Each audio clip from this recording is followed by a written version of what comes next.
Welcome to season 2 of Little Warriors. I'm your host, Rebecca Horan, and on episode 11, I'm talking to Samsu Cabins founder, Rosanna Irwin. Rosanna talks to me about our addiction to tech and being on, and how she decided to create Samsu Cabins, a place where you can go to for 72 hours and be off-grid and offline.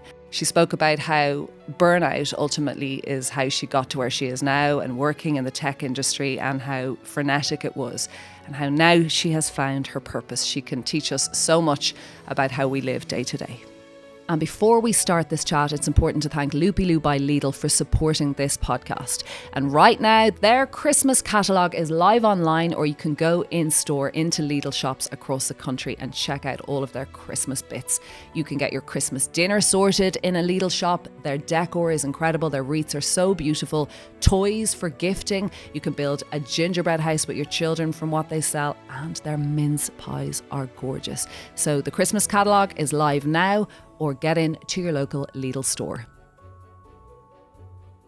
I have something very different on the podcast today. I'm going completely off-piste in a totally different direction. It is not like a psychologist or a parenting expert or someone who even has children. It is someone who I have found recently and then read all the articles and seen everything she does. And I was like, she is an inspiration.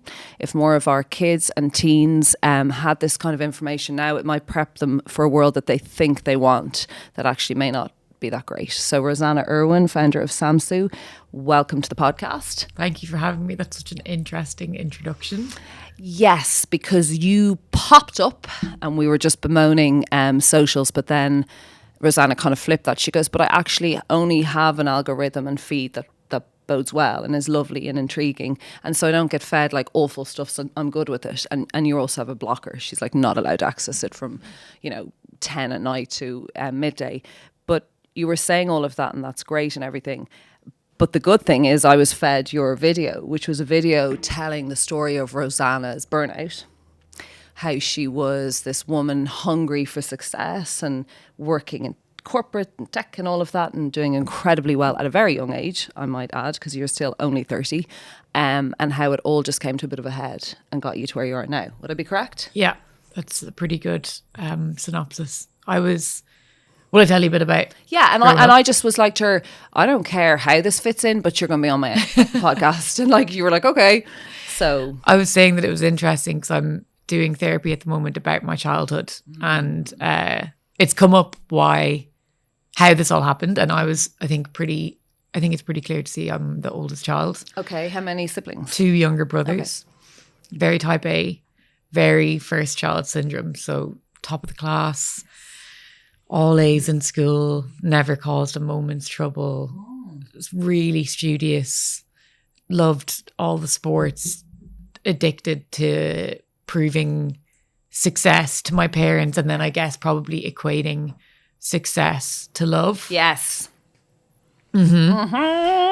Which is all well and good when things are going well for you as a child and a teenager, but then when you reach your 20s and life starts to put blocks in your way, and you've maybe for the first time fail or feel like you're failing, then it suddenly becomes really difficult, because if you've always equated love to success, then when you're not succeeding, it becomes difficult. That got very deep very quickly. Was always encouraged to achieve highly, which objectively as a parent, like I was discussing it in therapy, and I was going, is that not what parents should do? Like, it's complicated. But yeah, was always encouraged to do really well and try really hard, and grew up in a family of high achievers. All competitive and pushed, or just encouraged to kind of like be your best, do your best? Trying to figure that out, actually, whether it was, I am so competitive. Are your parents though? Yes.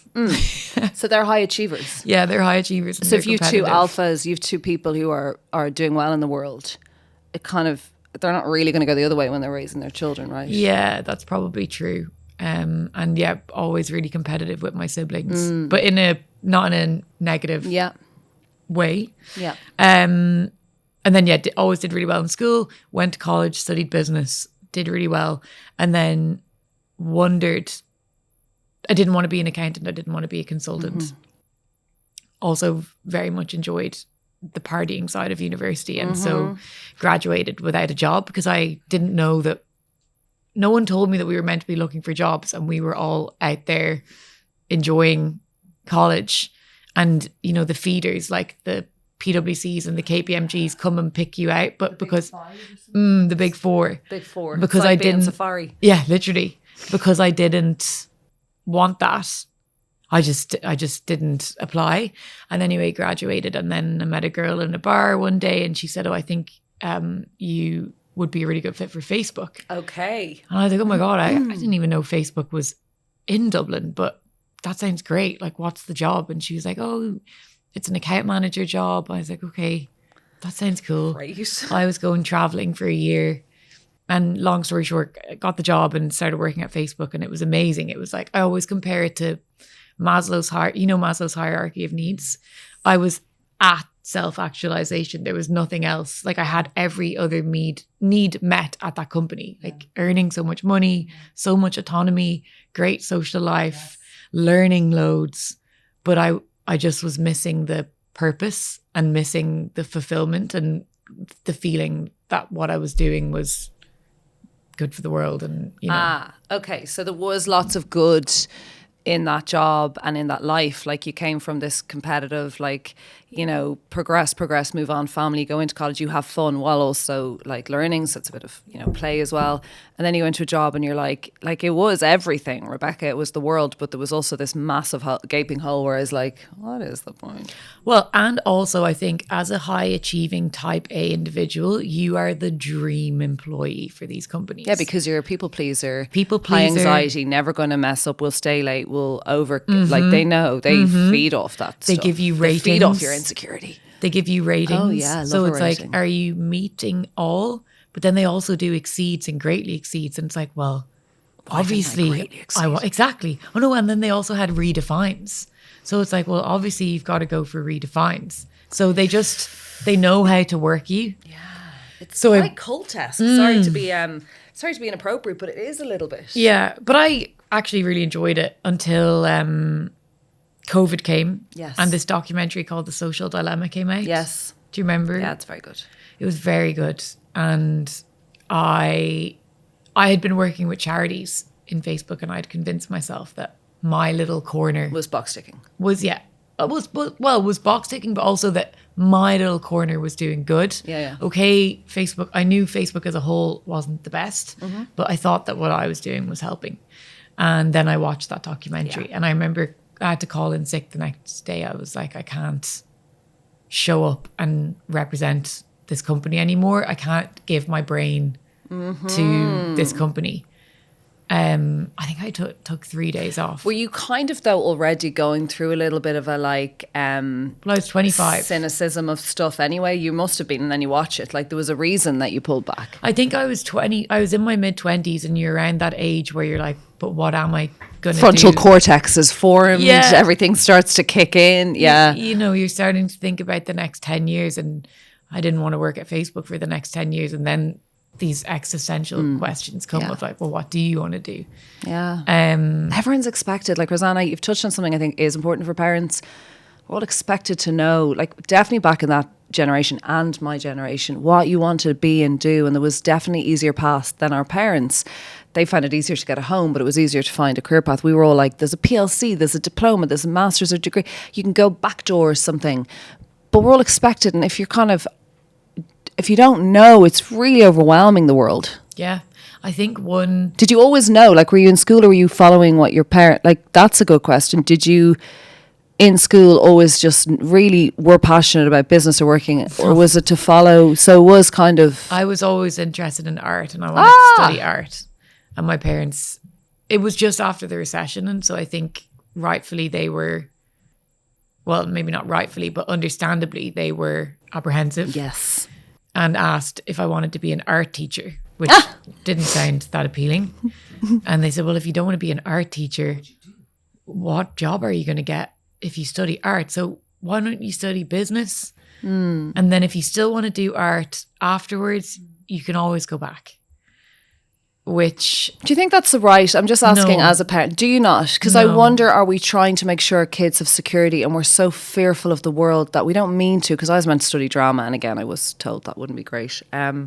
Do you think it's out of love? Like we're talking I think about it's why? out of love. Yeah. But But it's not right, really, is it? No, I think if someone goes after what they love and what they're interested in, then they'll always make a career out of it, or they will figure it Yeah. out. You've got to trust that your Because it child all is gonna catches up figure with it you in out. the end, right? So if you go one, it's always going to bite you in the ass. Now, for me, I actually am working in business, so maybe they were right, but I think if I had studied art, it still would have stood to me. Yeah. And I also didn't, I don't think my mind was broadened in my 3 Yeah, years you're running of a studying business, but you're creating content. You're building something beautiful. You're reaching out to people who need you. Like we'll talk about Samsu. It's not really the same as like I'm running a, No, it's not a big corporate. I've got 900. It's not really the same, but I know what you're saying and how great that you run your own show. I love talking to women who've started out again. So you hit 25, you're watching this thing, you take some time off. What happens? Hit 25. One of the charities that I was working with at Facebook was WWF, who did a lot of David Attenborough's launches of his documentaries on social media. And I'd always had a passion for film, and I always was really into video editing. And I thought maybe I'll go and work in film and make documentaries about climate change. Wow. And that will give me the self-actualization that I'm missing. So I applied to loads of film companies, made a portfolio, no experience in film at all. No one would hire me in Ireland, but this one production company in London, said Have yes. you left Facebook at this stage? No. I actually went to leave, and my manager was like, "Do you have a job lined up?" And I was like, "No." And I always thank her to this day, Orla Malone, if you're listening to this.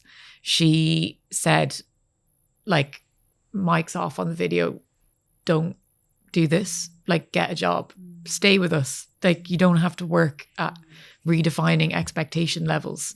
Like, why don't you just work at Meets All for a while? Totally. And, you've earned it. Like, So you took a while to get into the job in the UK. Yeah. I waited and continued to work at Facebook until I found this job. It was with a advertising production company in London. So not exactly documentaries, but it felt like a step in the right direction nonetheless. And I'm thinking of all the advertising. I'm thinking it's intense. It was The Devil Wears Prada, Yeah. and I was Anne Hathaway. That's what it was. Oh. It was a 75% pay cut. Oh, really? I'm surprised to hear that. Yeah. I actually would have thought you'd been earning a lot more. No. But you run ragged. Awful. Yeah. That sounds lovely. And also I'd come from Facebook where everything was so golden and glowy. There was flipping therapy rooms in tech in Dublin could now. get I don't your know about... nails done. Yes.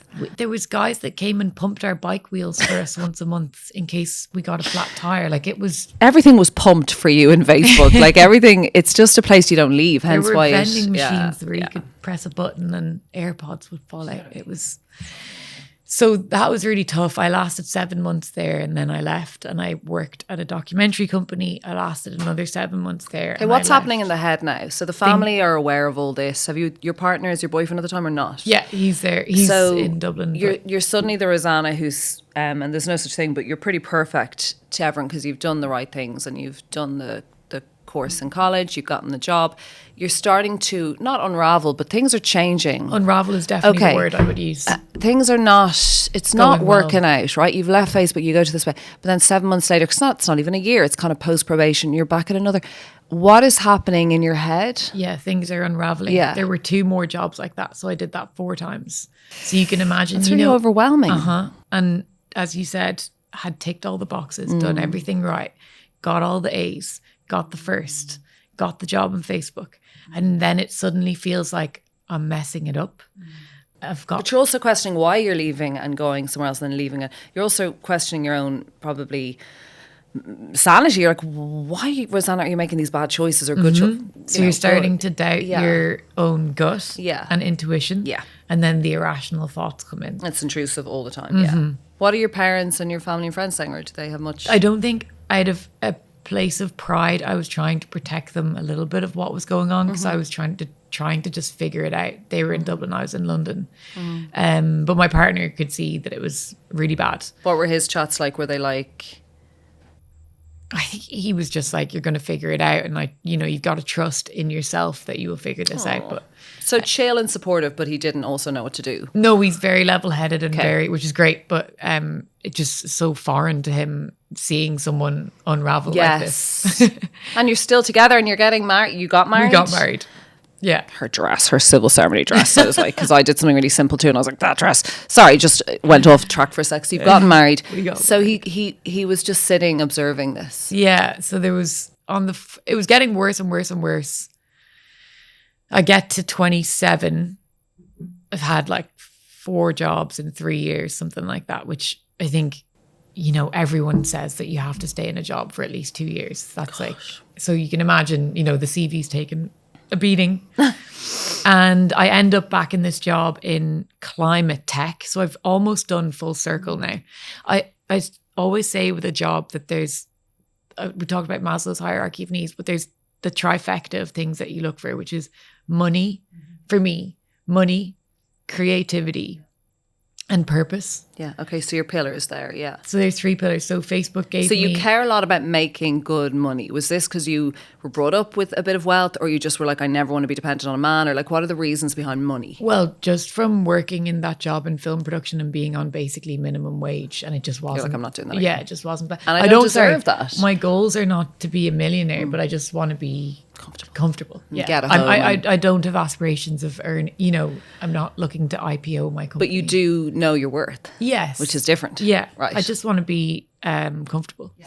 So feeling of comfortable, creativity and purpose, those are my 3 pillars. And each of the jobs that I had in that period hit 2 out of 3. Okay. One or 2 was just 1 out of 3, but none hit all 3. And I was really confused and very anxious and just really, really low. And you're 27 now. The people that have stayed in the same career have started climbing the ranks. They're buying a house, getting married. You're going on LinkedIn and people are getting promotions and you feel like you've gone backwards. I felt like I was further along what? But in my head, further along at 24 than I was now. And it was just, the whole thing was just really confusing. And I was in this job. At this point, I was getting panic attacks going to work, and Killian was asking me to see multiple therapists. He was just like, we need to. It was bad, and he was like, we need to just attack it from all angles. So let's try it. There was one point where I was spending all of my money on this last job I was earning. I had the money thing sorted, but not the creativity. But I was doing acupuncture, hypnotherapy, and psychotherapy all at the same time. Just to obliterate all the bad stuff. Just mud at the wall. But still really bad panic attacks before work. And my dad and my 2 brothers had come over to Wimbledon with us. And I had a panic attack in the restaurant when we were at dinner. And I think that was the moment that they really knew that things were really bad. Had you suffered with anxiety, self-doubt and panic attacks as a kid and teen? Never panic attacks, but I think in hindsight now, doing this most recent round of therapy and reflecting, I think I've always struggled with the fear of failure, just from the way that I've grown up and always. Is it down to you being you and genetics, or is it really our environment as a child, like the house, the people around us, everyone succeeding? Was it the fear of failure because you felt you were letting everyone down?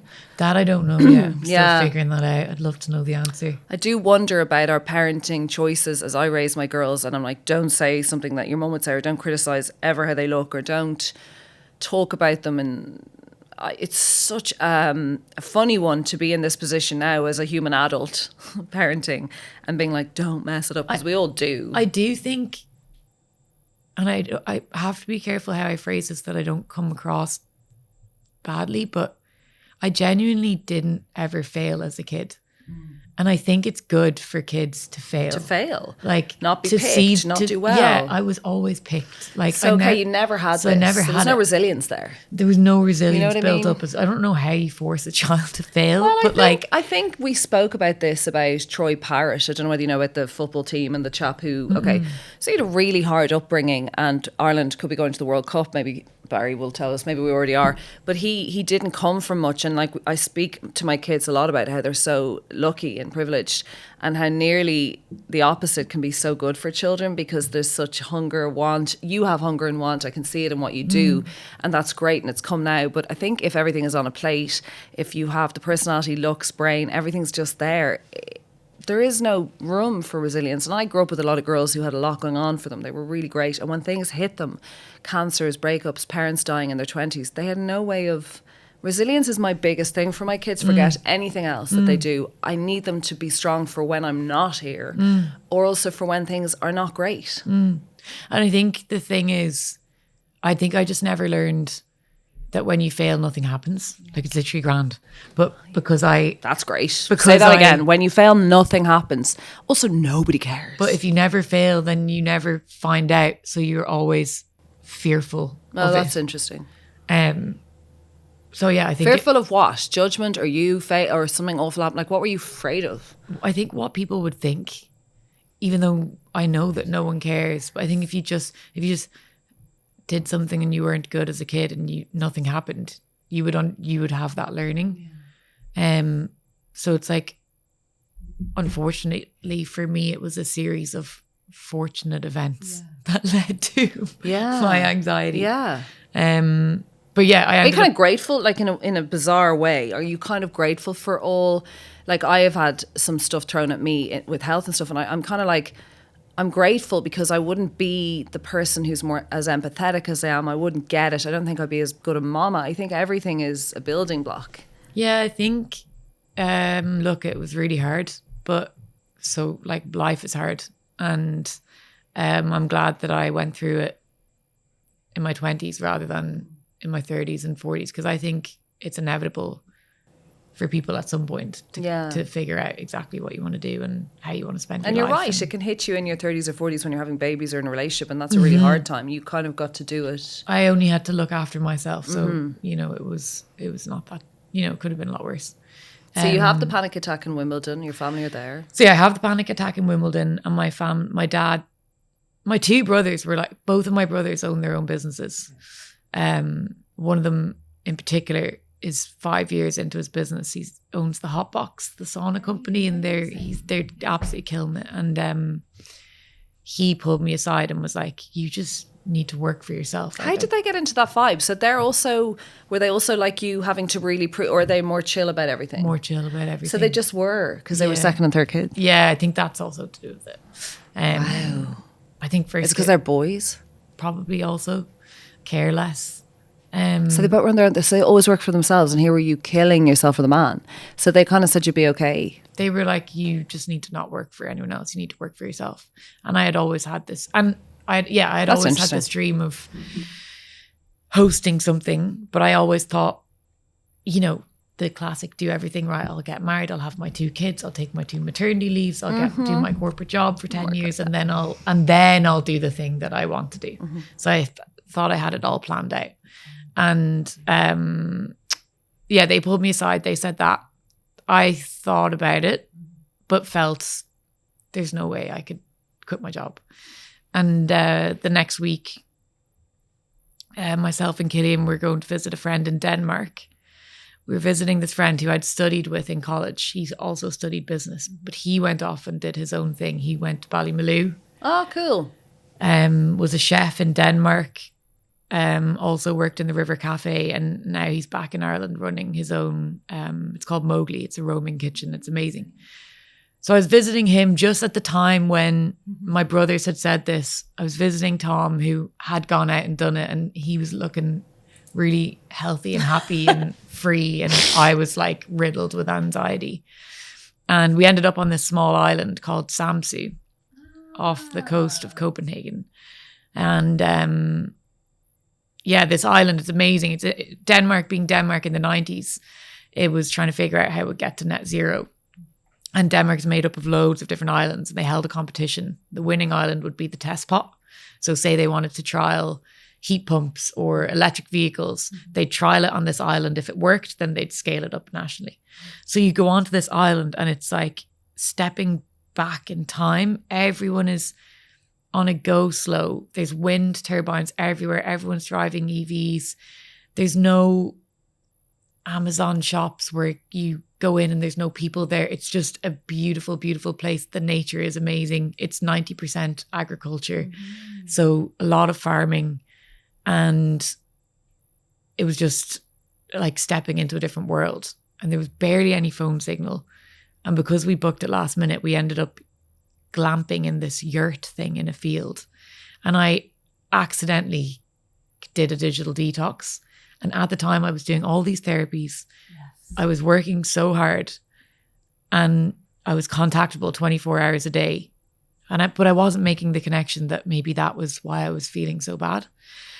And I came back after these 3 days of no internet accidentally on this island. And I was like, oh my God, I've just spent thousands on therapy. And I have not felt this clear-minded and calm since I was 15. I wouldn't say you're some kind of narcissistic idiot who's on things for the scroll factor. Was it that you were comparing careers with other people who were in your similar, like what were you actually doing on Not even the just, internet? It wasn't even just the social media, Okay. but it was the Slack and emails. Yes, being on. The company Sorry, okay. that I was working So you're for talking was about contact as opposed to the scroll. Okay. everything. Just, I was constantly on. I was that type A friend, so I would never let someone message me and me not reply I for 3 know. days. You I know? learned to do this recently because I'm a divil for the VM will come in of 8 minutes and I'll be like, I better get straight. And then I'm like, it'll wait. Killian be like, you can reply to that email tomorrow. I'm like, no, I can't. I have to reply What is now. that? But that's also personality people type. pleasing, It's yeah. so creepy. So it wasn't just social media, although yeah. obviously that played a part. It was everything. It was work. It was Slack. The company was American, so you'd often get messages at midnight, 1 a.m. and I would reply. So 3 days offline, I felt like a new person. Plus what was brewing in the background of what my brothers had said to me, plus This being there with Tom. yeah. And then Killian saw me. I don't think he'd seen me look and feel this good since he met me when I was at Facebook and things were all cool and calm. And I think I sort of like changed a bit negatively as a person when we were going out. Anyway, I think he saw me. He saw me after those 3 days and he was like, you need to do more of this. And it was so profound. And essentially, yeah, we came home. I decided to quit my job and try and replicate the feeling that I had on those 3 days. And that's where the idea of Samsu came from. And that's where the name came from. Love it. And we're going to talk about Samsu in a sec. I love that it's from there. I've seen bits of you saying that, but just how you describe that experience and this island. And we know that Denmark is very special. Donald Trump would love that place. He loves a good windmill and a wind turbine. You talk about anxiety. Can you describe to me how your health was? You said, look, you were changed, like your boyfriend hung on in there and look, it's come to such a great place for you and wow, for you both. But what was your actual physical health like? We talk about mental health a lot and our anxiety, but like physically, how were you? Physically, really good, which was really annoying. I was doing all of the things that you should do to feel good. Okay. Eating well, and eating loads of protein, cooking all my meals, no processed food, going to the gym, classic type A stuff, getting up at 6 a.m. Probably wasn't sleeping that much. Probably was only sleeping like 5 or 6 hours a night, maybe 5, because I was working so much. But like physically in pretty good health. For me, it was all mental. And then like lots of, in terms of physical symptoms, like lots of chest pain and tightness. if you had children, would you describe an anxiety or panic attack to them to make sure that they know? Do you wish you'd known? And what does that feel like? A panic attack? Yeah, anxiety and panic. Like, what does it feel like in your body? Oh, it feels like you can't breathe. But for me, it was like someone would be having a conversation with me and they'd stop expecting me to answer. But I would have absolutely no idea what they said because all I can hear is voices in my head telling me how much of a failure I am and how bad I am as a person and how no one's going to like me. So you had a lot of intrusive thoughts. So many. Did you always in your life? No, I think they got worse. It was definitely correlated to work. career. Okay, Yeah. so it wasn't like you were the kid who was always achieving, but you always had intrusive thoughts. No. You weren't an unhappy child. No, very happy child. Um, Loads of friends, Yeah, love, okay. all that was fine. It was 100% career. it was all correlated. down to that. Yeah. What if I flipped this completely, Rosanna, and said, if someone was listening or someone was reading what you do or looking, and they went, oh, it's all very entitled, like life is hard. Like you're not going to get purpose, creativity and money from every job you do. And like everyone has to work and not everyone gets to go find themselves. Like what do you say to people who, and I think a little bit are small-minded about things and don't think their kids can go and do drama or art or maybe be happy in their work life? What do you say when people kind of, I'm sure it doesn't happen, but if people challenge it? Yeah, it's a good question. I think I've thought a lot about this because I do come from a privileged background. Yeah. My parents are both dentists. Like I was, I never wanted for anything. I'm not into materialistic things, but you were safe. I was safe. If I had asked to go to private school, I'm sure that I could have gone, stuff like that. And it's something that I felt really guilty about growing up. That's interesting. But now I'm at a place where I'm like, I have to just try and live my life to the fullest and inspire other people to do the same, because sure, is that not the whole point of it all? Like, if we're not living life to the fullest and doing something with meaning and purpose, then kind of what's the point? Do you hope young people, young women and women in their teens are listening on like... Yeah. If I had been told that, because I think when I started out, I definitely had, you're told that you should get a job that earns loads of money. And now I can say for sure that I'm so much happier. And you're not earning like the hundreds of thousands, I maybe think one day you will, but... I had a part-time job when I was in college as a healthcare assistant in a hospital, and I got paid 400 quid a week. And I think that was just under the tax. So I got all 400. And I was richer then than I am now as a 19-year-old. But the point is, it's not about money. I also worked at I have had all of the money. All of it. It's worth nothing if you're not fulfilled and happy. Are you happier now with these incredible choices of like choosing yourself, choosing your life and your mental health? Who knows where you would have ended up with the burnout road? You could have gone on and on, but you were never going to be happy, and it could have caused you a lot of damage. We know that the body keeps a score in that brilliant book. And are you happy is such a stupid word, I know, but do you feel calm in your decisions? Now I do, yeah. But definitely there were years where I really questioned what I was doing. But now in hindsight that I'm through the other side and I no longer feel anxious, I think if I just always trusted in my gut, it would have been fine. So if I offer you, not Facebook or anywhere like that, but if I offer you a big job in a big documentary company or a huge production studio where you could earn 6 figures and it's going to be full on and crazy, but like it's going to be your dream job, would you do it? No, you can't go back to working for someone. No. Wow. I've talked about it quite negatively on the impact on the internet. That's I don't think anyone would hire me. We can clear that. But like, why? I think I really enjoy the autonomy of working for myself and the freedom. And I want to be the type of mother I know I'm a workaholic, right? Okay. And if I stayed in those corporate jobs, 100% still. Same. It's not it doesn't leave. Yeah. So I have to build the life for me that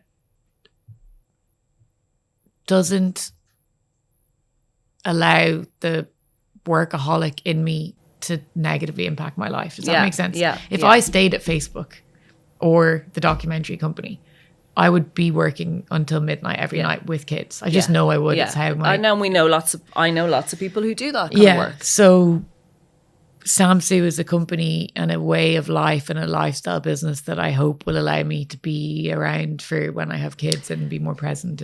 How do your parents feel about Samsu? Well, I think they're happy that the most recent build is over. They've definitely helped more than they should have. My dad retired last year, and I think he's probably worked harder in this last year helping me than he did as a dentist.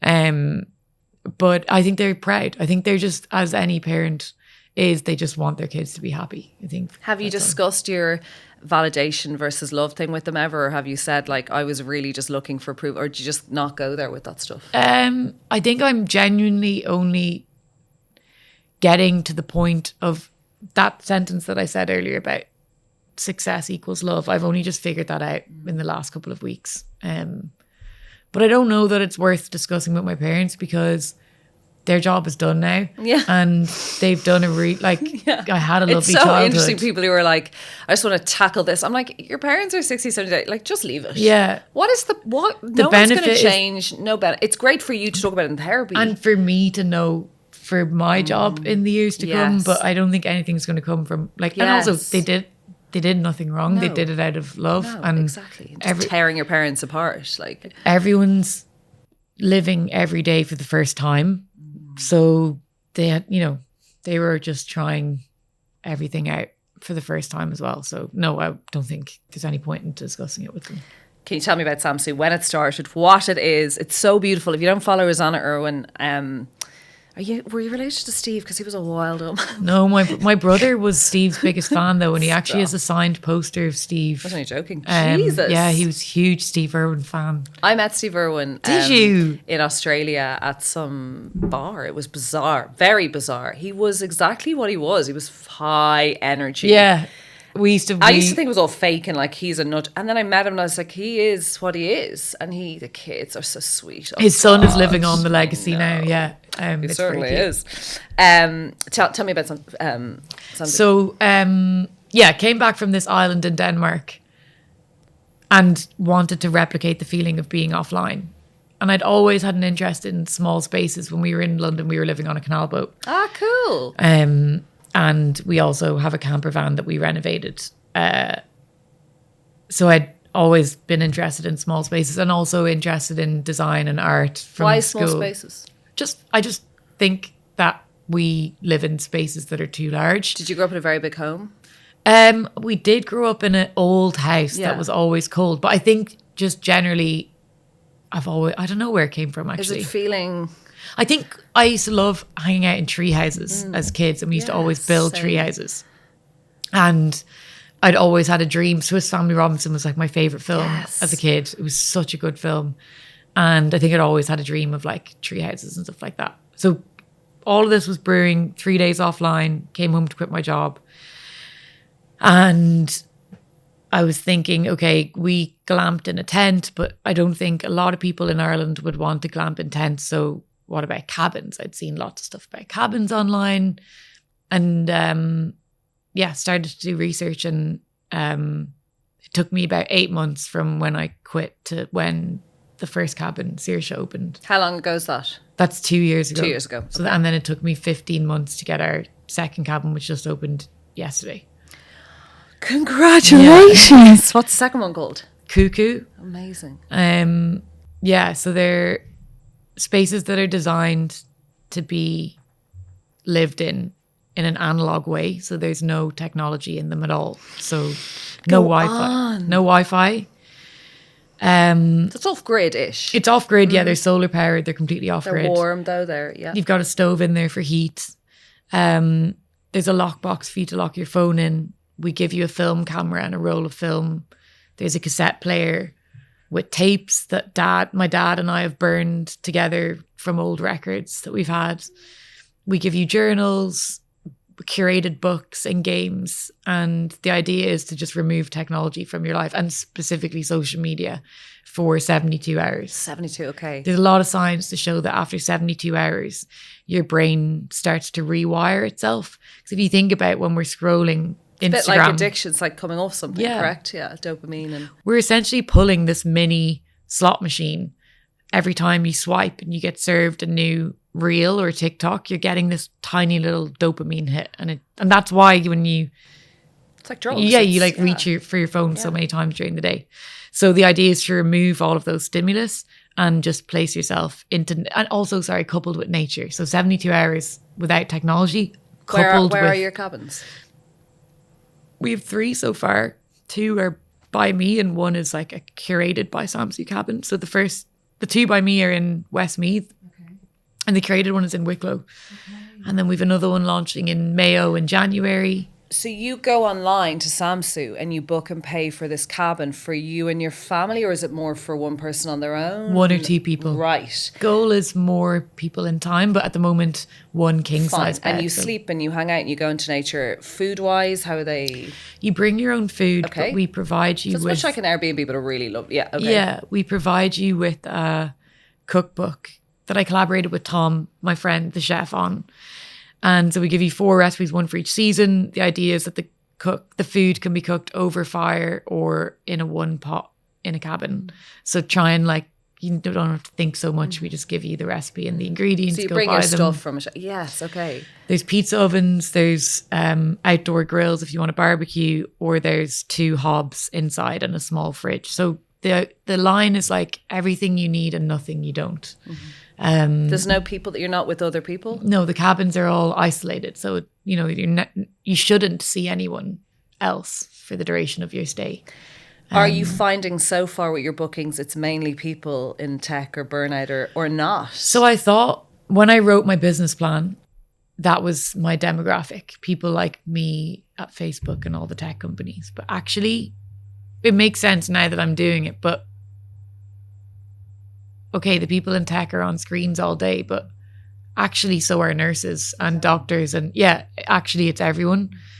So it's way broader than I thought. Is it people searching? Is it people, do they tell you why or no?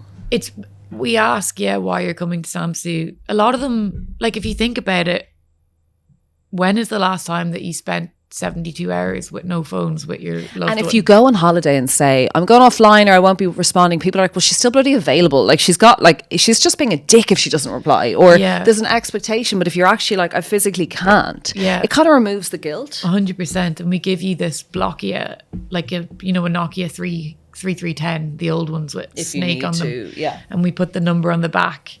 So you can give that number to friends and family. Fine. If there's an emergency, that phone will ring. If that phone doesn't ring, there is no need to take your phone out of the box. Yeah, because I'm going to go dark. You've got all these, I want to do this now, right? And this would be very good for me in the space I'm in. I think I'd sort through a lot of my stuff. And then it's great for people who are going and if someone is going there and they're in a very bad depressive state, is it healthy for them to be with their thoughts for so long? It's a good question. I don't know is the answer, but I can only say that I suppose I have to say that. Yeah, I have to say this, but we've never had a negative review about Samsu. I think it's hard to be in a really negative place when you're surrounded by beautiful nature, hearing the birds and watching red squirrels go by and a woodpecker in the trees, and you're sitting in a bath outdoors or you're in the sauna. As someone who has a lot of negative thoughts, when I go to Samsu, they disappear. Because you live in the city, so do you go out and use these? And I really need to. No, I made a promise to myself when I started that I would go once a quarter. But when I go there, I feel the need to shoot content because I have to market Samsu. Content. Just for a seckie, and I know this is not but her video, because there's a lot of people creating video either in beauty or aesthetic area or fashion. I love all of that stuff, or out in the wilderness, or in New Zealand or South Africa or Denmark, and it's beautiful. But holy baloney, because Ballerina Farm, we've Yoga Girl, we've all these big people exactly creating. You look very like her, but Rosanna's videos, her VO on her videos are like mini movies. So in essence, you are creating the documentaries you wanted to create. You are telling a story and connecting with people. You are not working for tech and making a living. You are literally doing the thing. You're making a bit of money. I mean, I don't know, you're not about to float in the stock exchange, but you're making a bit of money. You're creative and you have purpose. That must feel amazing. Yeah. Who doesn't want that? It is good. I think this gives me purpose, and I'm not doing anything charitable, but I feel like talking to people and sharing their stories, right? Yeah. And then money comes and goes, and and creativity. And I totally agree when you do that and you can put your head in the pillow. It's a lovely feeling. Not perfect. There's no perfection. No, but I definitely don't have Sunday scaries anymore. Yeah. I'd never look at the watch wondering when the workday is going to be over. If anything, it would be better if it was longer. It's... How does your partner deal with your career? And is he still in kind of a busy... He is a filmmaker. I think he would be happy if I stopped building such complicated cabins. I don't know if you've seen the one that we just launched, but it definitely so stunning. Wasn't easy. So stunning. But he, again, just like my parents, just buzzing for me to be happy. And I think there'll be a film about Rosanna, like, 'cause she's very interesting to watch and observe. Like, you're kind of a dichotomy because you have found this purposeful journey for us all to thankfully access. And I think, guys, you need to look this up. We'll talk about affordability and what it's like to book it and how we do that. But what a great thing to do, maybe as someone who is about to leave university, even that age, or someone who's maybe come out of a divorce, or someone who's bereft, or someone who just wants to go away for a few days. But you're such a dichotomy because you're doing that, but you're also still a workaholic, right? You're still the alpha. You're still an overachiever. Because if I would look at that, I'm like, how does she do that? So you are never going to not be you, right? You are always going to be that person. But it's about finding joy, which you weren't getting. Yeah, but I think as a workaholic, it's much healthier for me to be hammering a pickaxe into soil than for me to be on an Excel spreadsheet for 12 hours Making money a day. for others. Yeah, so it doesn't do me much harm to be out in nature for 10 hours a day, whereas it does do me a lot of harm. How's your anxiety now? Gone. Gone. I'm sure it will come back. I'm sure running your own business, things are going to go wrong, and it will be the test of this round of therapy to see how I deal with the difficulties in career. But at the moment, I feel really good. Can I ask why you still do therapy? It's just because it's like exercising your body. You feel like you still need to do. Yeah, I think We're never fixed. I think this time I'm doing schema therapy, which is I've never tried before, and it's really interesting. And I think it's maybe easier to be reflective when your mind is in a rational state rather than when you're in crisis. Yes. And your mind is irrational. It's probably a bit more difficult to take on board the homework and the learnings and stuff. So I think this time I'm choosing to do some work on myself while I feel good.